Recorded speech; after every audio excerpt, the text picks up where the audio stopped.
안녕하십니까. 월간 국회도서관 구독자 여러분, 부산 수영구 국회의원 정현욱입니다.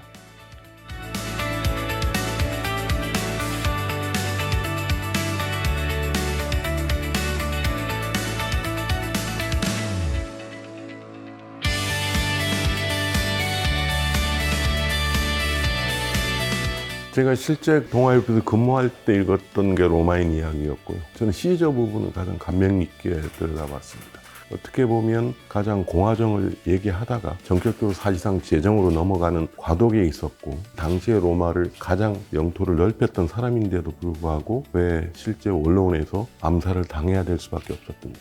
인물론 탁월했지만 의회라는 그 틀에서 인정을 받지 못하고 체제가 바뀌는 과정에서 그분이 인정하면서도 로마의 체제가 그분을 또 용인하지 못하는, 어찌 보면 로마 역사에서 가장 민감했고 설명하기 어려웠지만 중요한 변곡점이 된 사건이었어요. 그렇다면 앞으로 우리 한국 정치에서도 시저 같은 인물이 나올 수도 있고, 그러나 시저가 로마를 이끄는 과정에서 어떤 부분을 긍정적으로 볼 수는 있지만 또 그 부분을 제대로 극복하지 못했던 부분도 있고, 로마 사회에서 가장 문제적 인물이었던 건 분명합니다. 하리드 자카리아는 유명한 분입니다. 역사라는 게 이런 측면이 있죠. 정치사의 변동이 이런 게 있을 때 하나의 힘이 작용을 하면 항상 반작용이 생깁니다.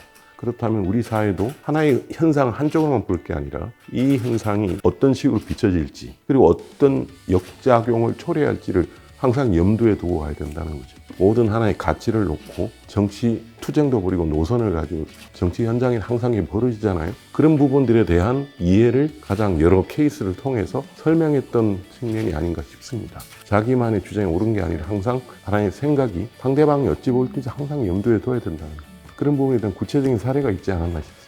이 신봉용 교수님은 정치학자시고 정치학의 여러 현상들을 인물로서 소개하는 특징이 있었습니다. 우리나라에서 가장 복잡하고 어수선했던 시국이 우리 45년 해방 이후에 해방정국이었습니다. 이게 좌우위기 정면으로 충돌했었고, 충돌했던 그때 우리나라의 웬만큼 거물들은 해방 전국에서 다 나왔고, 그 당시 인물들의 여러 가지 뒷얘기를 포함해서 실제 그때 당시에 여러 가지 살아있던 장면들을 신 교수님이 많이 좀 실제 경험도 했다는 얘기를 얼핏 들었지만, 우리가 일상적으로 아는 내용보다도 여러 가지 측면들이 있지 않겠습니까? 우리가 주요한 전국의 고비마다 한 인물을 통해서 그 시대를 조망할 수 있는 단편적인 중요한 장면들이 묘사가 됐다는 측면에서 상당히 좀 관심 있게 읽었습니다. 그리고 필요할 때마다 한번 그분들의 거치나 동선을 한번 살펴보면 도움이 되는 측면들이 좀 있었어요.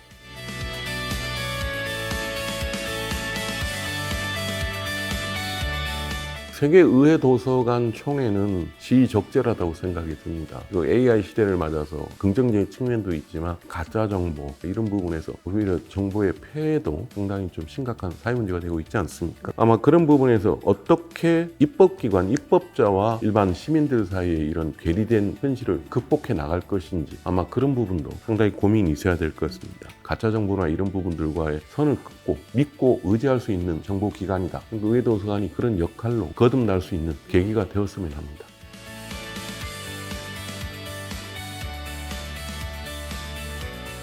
20년 만에 다시 한국에서 열리고 저희 지역구가 있는 부산에서 열린다는 건 상당히 의미가 각별하다고 생각합니다. 부산에서 열리는 도서관 정보대회는 전 세계에서 한 150개국 그리고 한 5천여 명의 VIP들이 직접 부산을 찾는데, 이게 단순한 학술의 행사를 넘어서 새로운 도서관의 역할이 어떻게 시대적 추세의 변화에 맞춰서 바꿔나갈 수 있는지, 그걸 한번 본격적으로 논의하고 점검하는 대회가 되어야 된다, 그런 생각이 듭니다.